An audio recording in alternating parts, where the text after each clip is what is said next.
मित्रांनो, ही कथा आहे माझी आणि माझ्या जवान काकूंची.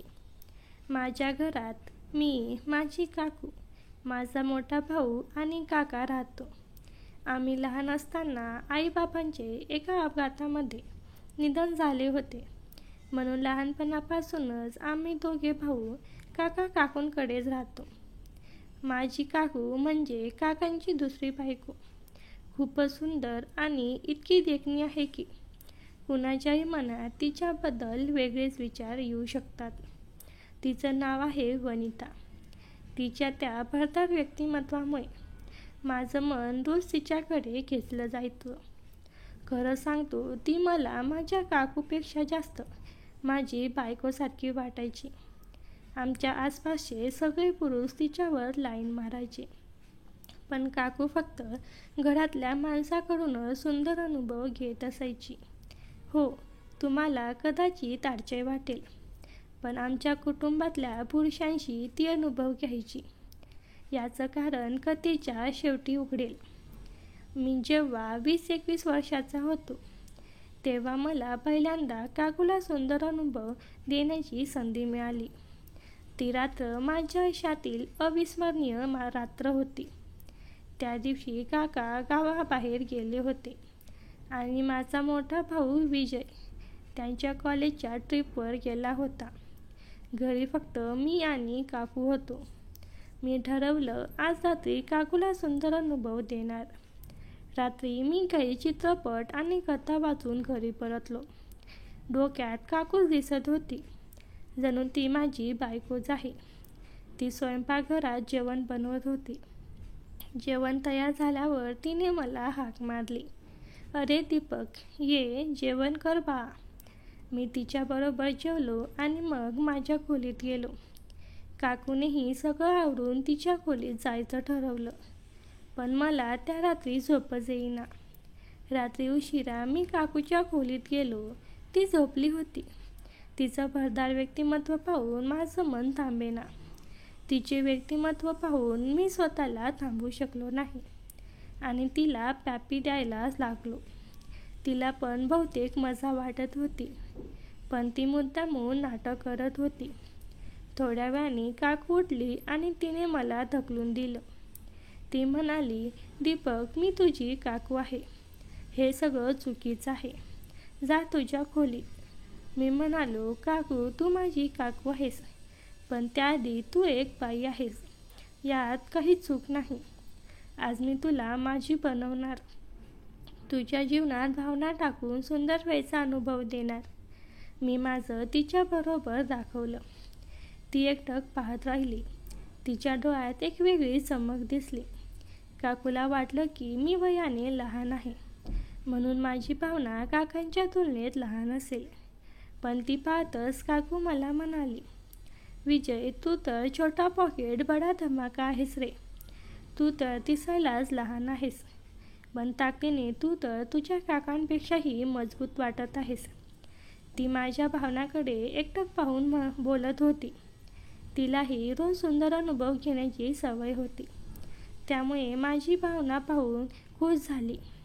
तिला पण इच्छा झाली. तिने मला चॅलेंज दिलं, "जर तुला मला सुंदर वेळचा अनुभव द्यायचा असेल, तर तुझे डोळे पट्टीने बांधून मला पकडावं लागेल." आणि मग ती पलंगाभोवती पळायला लागली. मला काही दिसत नव्हते. मी हात लांबून इकडे तिकडे फिरू लागलो. थोड्या वेळाने मी तिला खूप मेहनतीने पकडलं आणि ती पट्टी सोडून पाहिलं तर माझी पायाखालची जमीनच सरकली. कारण माझ्या हाताने मी जिथे पकडलं ते मी तुम्हाला शब्दातही सांगू शकत नाही. आणि लगेच मिठीत घेतलं आणि पुन्हा तिला पापी द्यायला सुरुवात केली. आता काकूही मला साथ द्यायला लागली. मी वरूनच तिच्या व्यक्तिमत्वाचा हाताने सुंदर अनुभव घेऊ लागलो आणि तिला खूप मजा येत होती. मग मी तिला उभं केलं आणि तिला पूर्ण मोकळे केले आणि तिने मला, मित्रांनो, मी कधीच काकूला अशा अवतारात पाहिलं नव्हतं. मग मी तिच्या व्यक्तिमत्वाचा तोंडाने सुंदर अनुभव घेऊ लागलो. ती ओरडत होती, "हळू बा, हे सगळं तुझ्यासाठीच आहे. मग मी तिला उचलून पलंगावर टाकलं. तिचे जीवन पाहिले तिथे एकही गवत नव्हतं. मी विचारलं, काकू, तुझ्या जीवनावर एकही गवत नाही का? ती म्हणाली, तुझे काका मला रोज सुंदर अनुभव देतात आणि त्यांना जीवनात गवत असलेले आवडत नाही, म्हणून मी सगळं जीवन स्वच्छ करते. मग मी माझी भावना मोकळी केली. माझी भावना पाहून ती म्हणाली, दीपक, तुझी भावना तुझ्या काकापेक्षा कितीतरी मोठी आहे. याला माझ्या जीवनात टाकून सुंदर अनुभव घे. मग मी माझी भावना तिच्या जीवनात टाकली आणि सुंदर अनुभव घेऊ लागलो. कमीत कमी अर्धा पाऊण तास सुंदर अनुभव दिल्यानंतर मी तिच्या जीवनातच रंगाच्या 5-6 पिचकाऱ्या सोडल्या आणि मी माझ्या खोलीत जायला निघालो.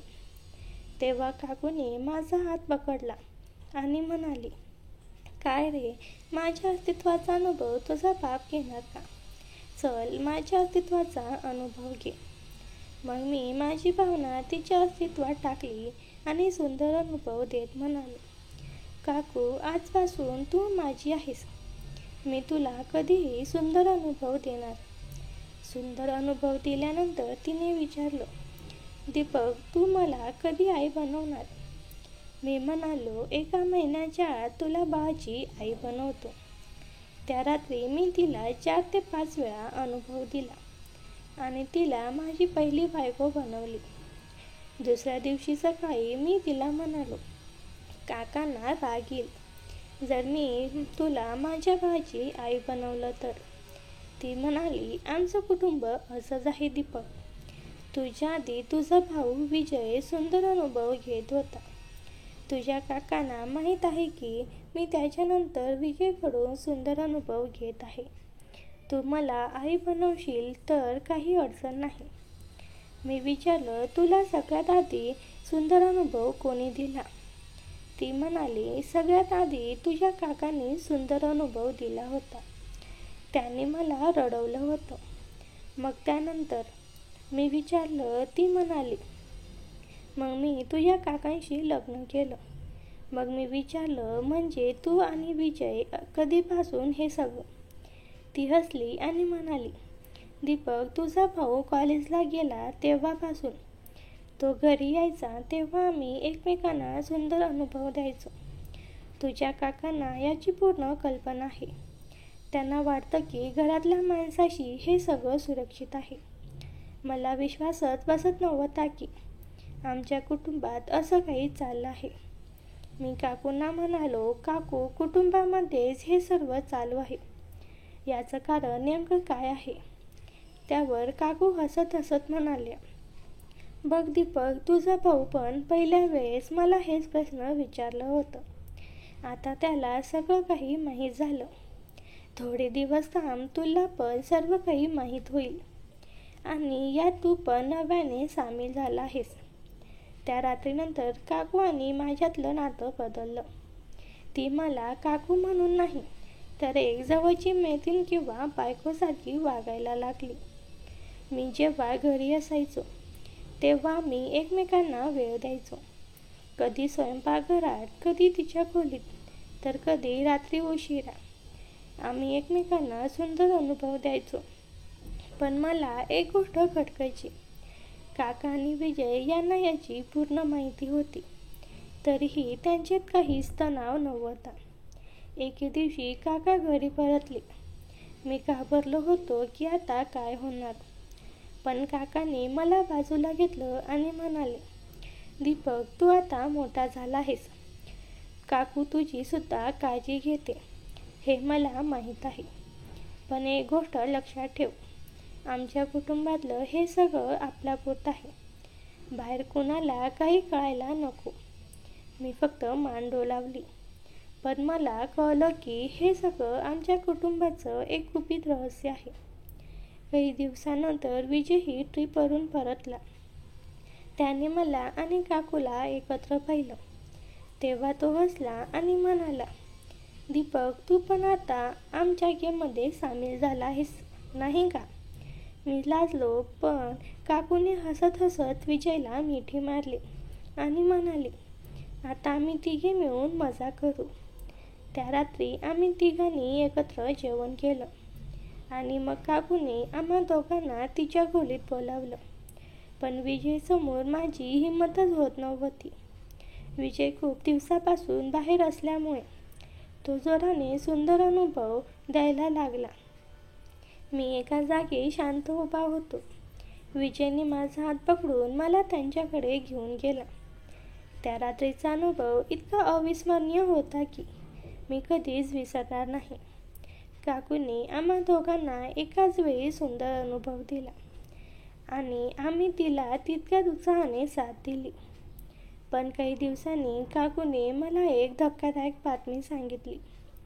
ती म्हणाली, दीपक, मी पोटे आहे. मी घाबरलो आणि विचारलं, पण हे बाळ कोणाचं आहे? माझं, विजयचं की काकांचं? ती हसली आणि म्हणाली, दीपक, आमच्या कुटुंबात याला काही फरक पडत नाही. हे बाळ आपलं आहे, आपल्या सगळ्यांचं. तिच्या चेहऱ्यावर एक वेगळी चमक होती. जणू ती या नव्या प्रवासासाठी खूप उत्साहित होती. मी आणि विजय एकमेकांकडे पाहिले. आमच्या डोळ्यात आश्चर्य आणि आनंद मिश्रित होता. खरं तर आमच्या कुटुंबात हे सगळं इतकं गुंतागुंतीचं आणि तरीही इतकं स्वीकारलेलं होतं की मला काही क्षण काय बोलावं सुचेना. काकूने आम्हा दोघांचे हात हातात घेतले आणि म्हणाले, आता आपल्याला या बाळासाठी तयारी करायला हवी. हे बाळ आपल्या कुटुंबाचं भविष्य आहे आणि आपण सगळे मिळून त्याला खूप प्रेम देणार आहोत. त्या रात्री आम्ही तिघेही काकूंच्या खोलीत बराच वेळ बसलो. काकूने आम्हाला तिच्या भावना सांगितल्या. ती म्हणाली, दीपक, विजय, तुम्हाला माहीत आहे का, मला नेहमीच एक मोठं कुटुंब हवं होतं. तुमचे काका मला खूप प्रेम देतात, पण तुम्हा दोघांनी माझ्या आयुष्यात एक वेगळीच रंगत आणली आहे. तिच्या बोलण्यात एक प्रकारची प्रामाणिकता होती, ज्यामुळे मला तिच्याबद्दल आणखी आदर वाटू लागला. विजयने हसत हसत तिला मिठी मारली आणि म्हणाला, काकू, तू आमची राणी आहेस. हे बाळ आलं की आम्ही सगळे मिळून त्याला राजासारखं वाढू. पण माझ्या मनात काही प्रश्न अजूनही घोळत होते. मी काकूला विचारलं, काकू, काकांना याची खरंच कल्पना आहे का? म्हणजे तू आता पोटे आहेस आणि त्यांना यात काही अडचण वाटणार नाही. काकूने एक खोल श्वास घेतला आणि हसत म्हणाली, दीपक, तुझ्या काकांना सगळं माहीत आहे. खरं सांगू, त्यांनीच मला सांगितलं होतं की जर मला बाळ हवं असेल तर त्यासाठी काहीही करायची तयार आहे. त्यांना फक्त आपलं कुटुंब एकत्र राहावं, सुखी राहावं एवढंच हवं होतं. विजयने माझ्याकडे पाहिलं आणि डोळे मिचकावत म्हणाला, दीपक, तू जरा जास्तच विचार करतोस रे. काकांना सगळं माहीत आहे. आपण फक्त काकूला सुखी ठेवायचं आणि आता या बाळाची काळजी घ्यायची. मी हसलो, पण मनात कुठेतरी एक विचित्र भावना होती. हे सगळं इतकं सामान्य वाटत होतं, पण तरीही मला वाटत होतं की यात काहीतरी गूढ आहे, जे अजून मला पूर्णपणे कळत नव्हतं. दुसऱ्या दिवशी सकाळी काका कामावरून घरी परतले. मी त्यांच्याकडे पाहिलं तेव्हा माझ्या मनात थोडी भीती होती. पण काकांनी नेहमीसारखंच हसतमुखाने मला जवळ घेतलं आणि विचारलं, काय रे दीपक, काय चाललंय तुझं? मी काही बोलणार तेवढ्यात काकू किचनमधून बाहेर आली आणि म्हणाली, तुम्हाला एक गोड बातमी सांगायची आहे. काकांनी भुवया उंचावल्या आणि हसत म्हणाले, काय वनिता, पुन्हा काही नवीन स्वयंपाक पुन्हा शिकलीस की काय? काकूने हसत हसत त्यांच्या हातात हात घेतला आणि म्हणाली, नाही, यावेळी स्वयंपाक नाही, मी पोटे आहे. काकूंचा चेहरा एका क्षणासाठी स्थिर झाला. मी खूप घाबरलो. पण मग काकांनी काकूला घट्ट मिठी मारली आणि म्हणाले, अरे वा, ही तर खूप मोठी बातमी आहे. माझं स्वप्न पूर्ण होतंय काकू. मी आणि विजय एकमेकांकडे पाहिलं. काकांनी मला पैसे दिले आणि मिठाई आणायला सांगितली. मी दुकानावर जाताना खूप विचार करू लागलो. हे नेमकं चाललंय काय? काकांचा उत्साह पाहून मला थोडं हायसं वाटलं. पण तरीही माझ्या मनात प्रश्न होते. काकांना खरंच याची पूर्ण कल्पना होती का? की त्यांना फक्त काकू सुखी आहे एवढंच माहीत होतं. मी मिठाई आणून काकांच्या हातात दिली. काकांनी त्यांच्या हाताने मिठाई दिली. त्या रात्री काकांनी आम्हाला जेवणासाठी एका मोठ्या हॉटेलला घेऊन गेले. आम्हाला लागेल ते जेवण काकांनी ऑर्डर केले. त्या दिवशी खूप एन्जॉय करून रात्रीचे 10 वाजता आम्ही घरी आलो. त्यानंतर काकांनी मला आणि विजयला बाजूला बोलावलं. ते म्हणाले, दीपक, विजय, तुम्ही दोघे आता मोठे झालात. काकूला तुम्ही दोघांनी खूप सुंदर अनुभव दिला हे मला माहीत आहे. पण आता ती मोठी आहे, त्यामुळे तिची जास्त काळजी घ्यावी लागेल.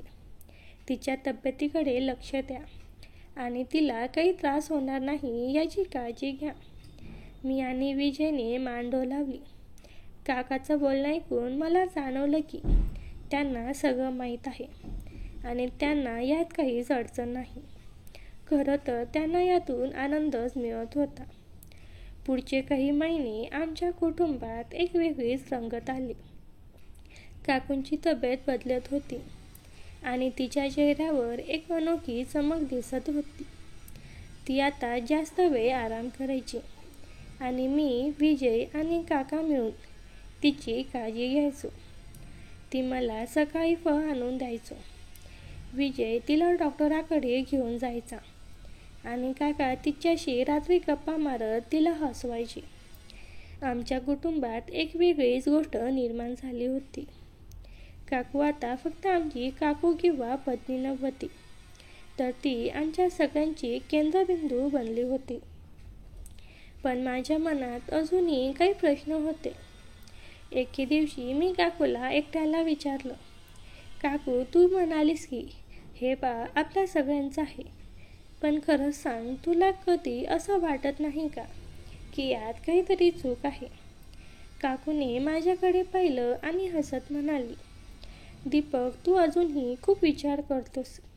अजून थोडे दिवस थांब, तुला सगळं काही माहीत होईल. मी विचार करू लागलो की मला या गोष्टी कधी माहीत होणार. मी थोडा धीर धरून शांत झालो आणि त्या दिवसाची वाट पाहू लागलो. काकू म्हणाली, आपलं कुटुंब इतर कुटुंबासारखं नाही. हे खरं आहे, पण यात चूक काय आहे? आपण सगळे एकमेकांना प्रेम देतो, एकमेकांची काळजी घेतो आणि हे बाळ आपल्या प्रेमाचं फळ आहे. त्यात काही चूक नाही. तिचं बोलणं ऐकून मला थोडं हायसं वाटलं. पण तरीही माझ्या मनातली शंका पूर्णपणे गेली नव्हती. मी विचारलं, पण बाहेरच्या लोकांना हे कळलं तर? म्हणजे आपलं हे रहस्य बाहेर गेलं तर काय होईल? काकूने माझा हात हातात घेतला आणि म्हणाली, दीपक, म्हणूनच आपण हे सगळं फक्त आपल्या कुटुंबापुरतं ठेवतो. बाहेरच्या लोकांना आपलं प्रेम समजणार नाही, कारण त्यांचं प्रेम वेगळं आहे. पण आपण आपलं सत्य जपतो आणि यातच आपलं सुख आहे. काही महिन्यांनी काकूंच्या पोटापाण्याची बातमी गावात पसरली. गावातले लोक तिला भेटायला यायचे, तिची विचारपूस करायचे. पण मला आणि विजयला नेहमीच भीती वाटायची की कुणाला तरी आपलं रहस्य कळेल. एके दिवशी गावातल्या एका बाईने काकूला विचारलं, काकू, तुझं बाळ कसं काय इतक्या लवकर? म्हणजे तुझं आणि तुझ्या नवऱ्याचं लग्न तर फक्त काही वर्षापूर्वी झालं ना? काकूने हसत हसत त्या बाईला उत्तर दिलं, अहो, आमच्या कुटुंबात अनुभव खूप देतात आणि बाळही तितक्याच लवकर येतात. तिच्या त्या उत्तराने ती बाई हसली. पण मला आणि विजयला कळलं की काकूला सगळं हाताळता येतं. पण गावातल्या काही लोकांना संशय यायला लागला होता, विशेषतः गावातल्या एका वृद्ध व्यक्तीला, ज्याला गावात सगळे नाना म्हणायचे. नाना खूप हुशार आणि अनुभवी माणूस होता. त्याला गावातल्या प्रत्येक घराचं रहस्य माहीत होतं. एके दिवशी नानांनी मला आणि विजयला बाजूला बोलावलं आणि म्हणाले, दीपक, विजय, तुमच्या घरात काहीतरी वेगळं चाललंय का? काकूची बातमी ऐकून मला थोडा संशय आला. तुम्ही सगळे काहीतरी लपवताय, खरं ना? मी आणि विजय घाबरलो. आम्हाला काय बोलावं सुचेना. पण विजयने शांतपणे उत्तर दिलं, नाना, तुम्हाला असं का वाटतं? काकू आमची आईसारखी आहे आणि ती आता पोटे आहे. यात काय वेगळं आहे? काकांनी एक कुटील हास्य केलं आणि म्हणाले, विजय, मी खूप काही पाहिलं आहे. तुमच्या कुटुंबातलं प्रेम थोडं जास्तच आहे असं मला वाटतं. पण काळजी करू नका, मी कुणाला काही सांगणार नाही. फक्त काकूची काळजी घ्या आणि हे रहस्य तुमच्या घरातच ठेवा. नानाचं बोलणं ऐकून मला धक्का बसला. त्यांना सगळं माहीत होतं, पण तरीही ते आम्हाला पाठिंबा देत होते. मी विजयला विचारलं, विजय, नानाचं खरं सगळं माहीत आहे का? विजयने हसत हसत उत्तर दिलं, दीपक, नाना गावातल्या सगळ्यात हुशार माणूस आहे. त्यांना सगळं कळतं, पण ते कुणाला काही सांगत नाहीत. आपण फक्त काकूंची काळजी घ्यायची, बाकी सगळं ठीक होईल. काही महिन्यांनी काकूला प्रसूतीच्या वेदना सुरू झाल्या. आम्ही तिला तातडीने हॉस्पिटलमध्ये नेलं. काका, मी आणि विजय सगळे हॉस्पिटलच्या बाहेर थांबलो होतो. त्या काही तासांमध्ये माझ्या मनात अनेक विचार येत होते. हे बाळ कुणाचं आहे, माझं, विजयचं की काकांचं? पण काकूंच्या शब्दांनी माझ्या मनातली शंका कमी झाली होती. ती म्हणाली होती, हे बाळ आपल्या सगळ्यांचं आहे. आणि खरंच आमच्या कुटुंबात याला काही फरक पडत नव्हता. जेव्हा डॉक्टरांनी आम्हाला सांगितलं की काकूने एका निरोगी मुलीला जन्म दिला आहे, तेव्हा आम्हा सगळ्यांचा आनंद गगनात मावेनासा झाला. आम्ही काकूला भेटायला गेलो. ती बेडवर झोपली होती. तिच्या हातात एक छोटीशी मुलगी होती. त्या मुलीचा चेहरा पाहताच मला काकूंची आठवण झाली. ती तितकी सुंदर होती. तिचे डोळे काकूसारखे चमकत होते. काकूने आम्हा तिघांकडे पाहिलं आणि हसत म्हणाली, ही आपली राजकुमारी आहे. तिचं नाव ठेवूया का? काकांनी हसत हसत काकूला विचारलं, वनिता, तुला काय नाव सुचतंय? काकूने मुलीकडे पाहिलं आणि म्हणाली, तिचं नाव ठेवूया अनन्या. याचा अर्थ आहे अनोखी, आणि ही आपली अनोखी राजकुमारी आहे. मी आणि विजयने एकमेकांकडे पाहिलं आणि हसलो. अनन्या हे नाव खरंच त्या छोट्या मुलीला शोभत होतं. अनन्याच्या जन्मानंतर आमच्या कुटुंबात एक नवीन ऊर्जा आली. काकू आता पूर्ण वेळ आईच्या भूमिकेत होती आणि आम्ही सगळे तिच्या आणि अनन्याच्या भोवती फिरायचो. मी आणि विजय तिच्यासाठी खेळणी आणायचो, तिला खेळवायचो आणि काका तिला रात्री झोपवायचे.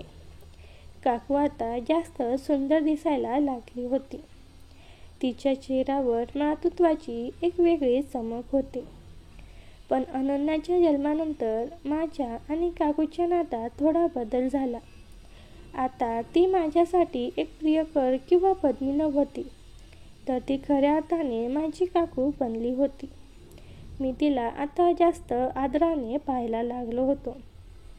पण तरीही आमच्यातलं प्रेम कमी झालं नव्हतं.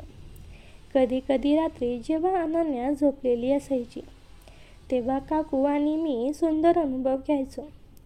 पण आता त्यात एक वेगळीच प्रेमळपणा आला होता. विजयचंही काकूशी नातं बदललं होतं. तो आता जास्त जबाबदार झाला होता.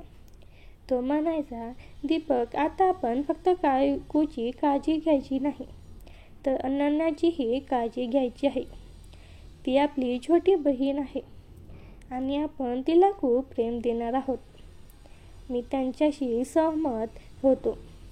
अनन्या आमच्या कुटुंबाचं केंद्रबिंदू बनली होती आणि तिच्यासाठी आम्ही सगळे काही करायला तयार होतो. पण गावातली कुजबूज थांबली नव्हती. काही लोकांना अजूनही संशय होता की काकूचं बाळ नेमकं कोणाचं आहे? काकांनी आम्हाला आधी सावध केलं होतं, पण आता गावातल्या काही तरुण मुलांनी याबद्दल बोलायला सुरुवात केली होती. एके दिवशी मी गावातल्या किराणा दुकानावर गेलो. काही मुलांनी माझ्याबद्दल आणि काकूबद्दल बोलताना ऐकलं. एक जण म्हणाला, दीपक आणि काकूचं काहीतरी चाललंय असं मला वाटतं. ती इतकी सुंदर आहे आणि दीपक तर तिच्या भोवती सतत फिरतो. दुसरा मुलगा हसला आणि म्हणाला, अरे ती त्याची सावत्र आहे, पण तरीही त्याचं तिच्यावर डोळं आहे असं वाटतं. मी तिथे थांबलो आणि त्यांच्याशी बोलायचं ठरवलं. मी त्यांच्याकडे गेलो आणि म्हणालो, काय रे, माझ्याबद्दल आणि काकूबद्दल काय बोलताय? ते एकदम सगळे शांत झाले. एकाने हसत हसत उत्तर दिलं, अरे दीपक, आम्ही फक्त मजा करत होतो. तू इतका सिरियस का घेतोय? मी त्यांना शांतपणे सांगितलं, काकू माझी आईसारखी आहे आणि ती आमच्या कुटुंबाची काळजी घेते. तुम्ही असल्या गोष्टी बोलणं बंद करा, नाहीतर मला वाईट वाटेल. माझ्या बोलण्याने ते सगळे गप्प बसले आणि मी तिथून निघालो. पण मला कळलं की गावातल्या लोकांना संशय येणं स्वाभाविक आहे. आमचं कुटुंब इतरांपेक्षा वेगळं होतं आणि आमचं रहस्य जपणं आता जास्त कठीण होत चाललं होतं. मी घरी परतलो आणि काकूला सगळं सांगितलं. ती शांतपणे ऐकत होती आणि मग म्हणाली, दीपक, लोक बोलणारच, पण आपण आपलं प्रेम आणि आपलं कुटुंब जपलं पाहिजे. बाहेरच्या लोकांना आपलं सत्य कळणार नाही आणि त्यांना कळायची गरजही नाही. अनन्या आता 6 महिन्याची झाली होती. ती खूप गोड आणि खट्याळ झाली होती. तिच्या हसण्याने आमच्या घरातलं वातावरण नेहमी आनंदी राहायचं. पण माझ्या मनात अजूनही काही प्रश्न होते. मी एके दिवशी काकांना विचारलं, काका, आपलं कुटुंब असं का आहे? म्हणजे काकू आणि आमच्यातलं नातं, हे सगळं तुम्हाला खरंच मान्य आहे का? काकांनी माझ्याकडे पाहिलं आणि शांतपणे म्हणाले, दीपक, तू अजून नवीन आहेस. तुला या गोष्टीचा अजून अनुभव नाही. प्रत्येक कुटुंबाचं एक सत्य असतं. आपण पण असंच आहे. तुला सगळं काही माहीत होईल. आपण सगळे एकमेकांना प्रेम देतो आणि काकूला सुखी ठेवणं हा आपला धर्म आहे. तुला यात काही चूक वाटत असेल तर तू स्वतःला विचार, तुला काकू सुखी असताना आनंद होतो की नाही? काकाचं बोलणं ऐकून मला जाणवलं की त्यांच्यासाठी काकूचं सुख हे सर्वात महत्त्वाचं होतं. आणि खरंच काकू सुखी होती. ती अनन्याची काळजी घ्यायची, आमच्याशीही हसत खेळत बोलायची आणि आमच्या कुटुंबातलं प्रेम अजूनही टिकून होतं. पण एके दिवशी एक अनपेक्षित घटना घडली. गावातल्या एका व्यक्तीने, ज्याला सगळे दादा पाटील म्हणायचे, आमच्या घरात येऊन काकूला भेटायला सांगितलं. दादा पाटील गावातला एक प्रभावशाली माणूस होता आणि त्याला सगळे घाबरायचे. त्याने काकूला एकट्यात भेटायची विनंती केली. मी आणि विजयला काहीतरी गडबड वाटली, पण काकूने आम्हाला शांत राहायला सांगितलं आणि पाटलांना भेटायला गेली. जेव्हा ती परत आली तेव्हा तिचा चेहरा पांढरा पडला होता. मी तिला विचारलं, काकू, काय झालं? दादा पाटील काय म्हणाले? ती शांतपणे म्हणाली, दीपक, दादा पाटलांना आपल्या कुटुंबाबद्दल काही शंका आहे. त्यांनी मला धमकी दिली की जर मी त्यांच्याशी सहकार्य केलं नाही तर ते गावात आपलं रहस्य उघड करतील. मला राग आला. मी म्हणालो, काकू, तू काळजी करू नको. मी आणि विजयदादा पाटलांना सांभाळतो.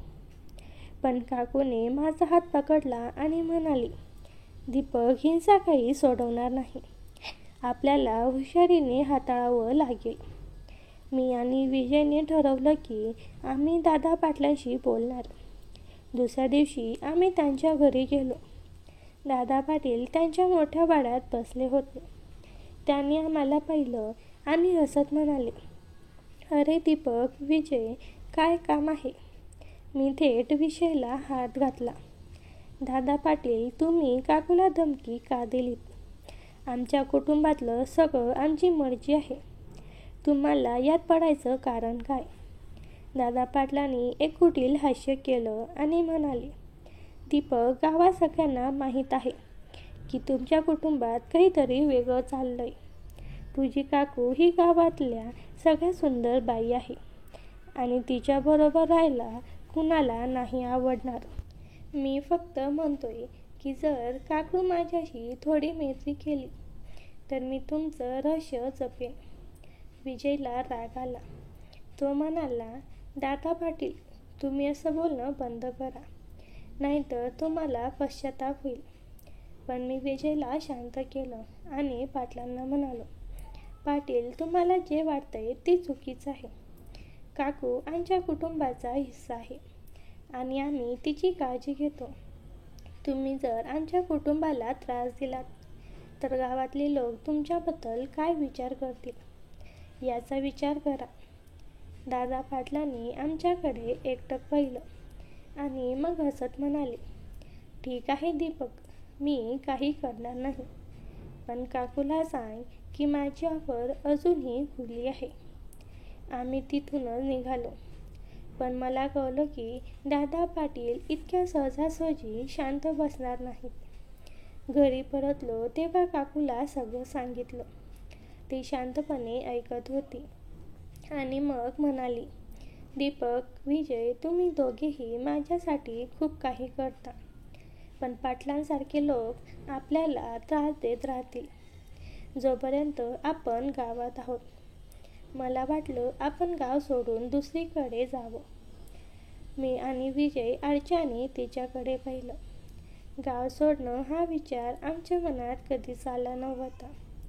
मी विचारलं, काकू, पण गाव सोडून आपण कुठे जाणार? आणि काकाचं काय? त्यांना हे मान्य होईल का? काकूने हसत हसत उत्तर दिलं, दीपक, तुझ्या काकांना माझं सुख महत्त्वाचं आहे आणि अनन्यासाठीही आपल्याला एक सुरक्षित आणि आनंदी आयुष्य द्यावं लागेल. मी काकांशी बोलणार आहे आणि तुम्हा दोघांनीही याचा विचार करा. त्या रात्री काकूने काकांशी बोललं. काकांनी तिचं सगळं ऐकलं आणि शांतपणे म्हणाले, काकू, जर तुला आणि अनन्याला यातून सुख मिळणार असेल तर मी तयार आहे. आपण गाव सोडू आणि एक नवीन सुरुवात करू. मला आणि विजयला काकांचा निर्णय ऐकून आश्चर्य वाटलं, पण त्याचबरोबर एक नवीन आशा निर्माण झाली. काही महिन्यांनी आम्ही गाव सोडलं आणि शहरात एक नवीन घरात राहायला गेलो.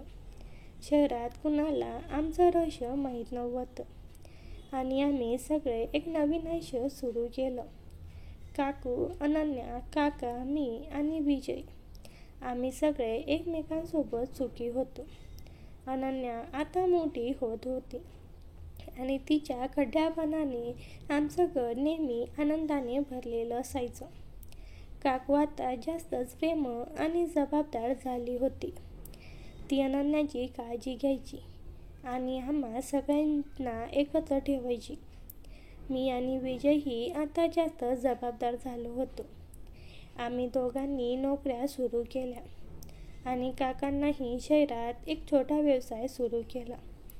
आमचं कुटुंब आता एक नवीन दिशेने चाललं होतं.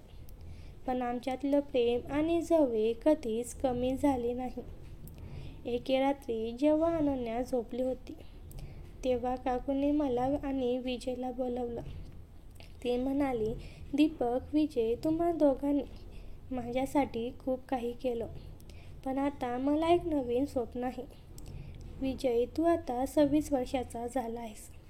तुझ्यासाठी उद्या आम्ही मुलगी बघायला जाणार आहे. काकूचं बोलणं ऐकून विजय लग्नासाठी तयार झाला आणि एका आठवड्यातच विजयचं लग्न थाटात झालं आणि आमच्या घरात वहिनी आली आणि ती खूपच सुंदर होती. ती काकूपेक्षाही सुंदर दिसत होती. ती मला लाडाने दीपू म्हणायची. एके दिवशी विजय आणि काकू काकांना भेटायला गावी गेले. घरात मी आणि वहिनी दोघेच होतो. नंतर जे काही घडलं ते मी तुम्हाला शब्दातही सांगू शकत नाही.